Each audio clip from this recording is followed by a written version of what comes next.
of the most haunted locations on campus, Cheney Hall. Even though Cheney is no longer in operation, it's still the oldest residence hall on CMO's campus. It was named after our college's first president, Lucius A. Cheney, and built in 1939. World War II was just beginning. The university was still called Southeast University State Teachers College, and The Wizard of Oz was still in theaters. Seems like as good a time as any to build a new dorm. So why do people think Cheney is haunted? Well, beginning in the 1970s, rumors started that a student tragically died in her bathtub in the dorm. When facilities tried to clean the tub to prepare for a new resident, the blood stains couldn't be removed. With no way to remove the stains, facilities supposedly built over the bathtub, turning it into a closet space. Residents began hearing noises coming from the room, with its door often slamming shut when left open. The entire room was eventually turned into a storage closet, but that didn't stop the activity. While the residence hall was still in operation, students reported flickering lights, items moving, electronics malfunctioning, strange noises, and even sightings of a girl with long brown hair and a nightgown that would disappear. So one of the more popular haunted stories about Cheney Hall is about a student staying the night in his girlfriend's dorm room. In the middle of the night, he awoke to see a girl with long, brown, wavy hair just staring at them. Assuming this was his girlfriend's roommate back early from a trip home, he quickly started gathering his things and apologizing for intruding. He bent over to kiss his girlfriend goodbye and stood up to go, and then realized that the girl had disappeared. It wasn't until a couple months later that he even learned the haunted stories about Cheney, and what's even creepier is that he found out he was staying in the exact room where the death supposedly occurred. So just a reminder, these two are basically the same tool, but this one has a fancy light-up screen. We're going to start off with the more simple one. These are affected by electricity, so we're kind of on the side of the stairs, away from the lamppost, where hopefully we won't get any interference, and we're next to a window. And basically you just kind of slowly wave it around and see if anything wants to mess with it. And if anything is picked up on this, it will start going towards red. Doesn't really seem like anything's going on. So we're going to switch over to the fancier one. And in theory, these should run the same way, so you're not going to get much more, but at least you can kind of see the different screens. So right now it's evening out because I just turned it on. In this one, you can see if it picks up even a little bit, where you're not going to see that on the other. And it looks like there's no ghost by this window. So now we're just walking around to different parts of the building to see if we can pick anything up. Kind of moving slowly. There are lights on in the building, so I don't know if that's going to have an effect on this, but at the end of the day, this is just for fun. It's not really for science.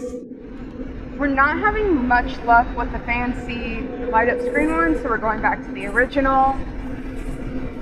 And we're just kind of working our way around the entire outside of the building. So far, the scariest thing we've seen are some gnarly looking spiders. Oh, that's... Oh, there we go. Did you see that?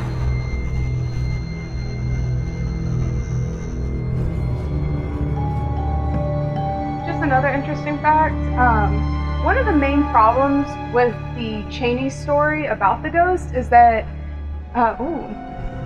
I mentioned the ghost, she was happy, is that there really is no confirmation that there were bathtubs in Cheney, and that's kind of like a major point in the story, is that she died in a bathtub. So that's kind of like a big flaw with the story that people pointed out. Supposedly at some point you could have seen the tile that was there in this supposed closet, but you can no longer get to that to really confirm it. Oh, here we go. There's a big read. Oh. Well, we've passed a couple lampposts already and it didn't do something like this, so I don't think it's that. We're actually next to a room that isn't lighted for once too, so that's kind of interesting. It's not consistently staying lit up, but there definitely was a peak right there. Oh, see? Like right about mid-wall. So since we're getting a reading here, this is probably a good spot to do the spirit box. So this is where we got the highest reading on the building, so we're gonna get out our spirit box and start asking a couple questions.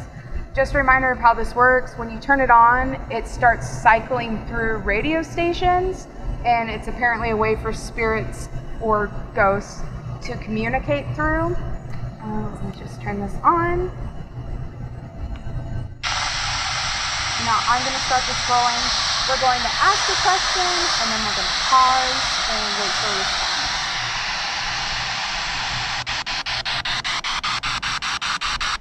So, is there anyone here with us right now?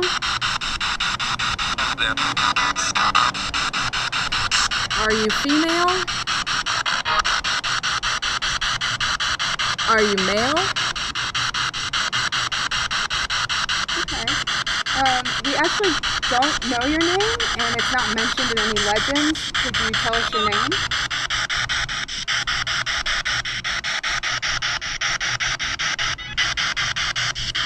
So if you don't want to tell us your name, could you maybe give us a response about what happened to you?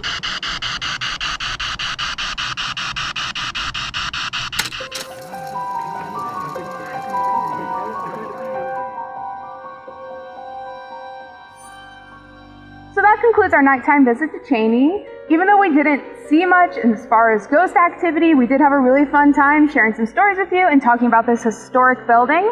If you want to learn more about Cheney and how its namesake met an untimely death involving a skeleton, make sure to check out our blog.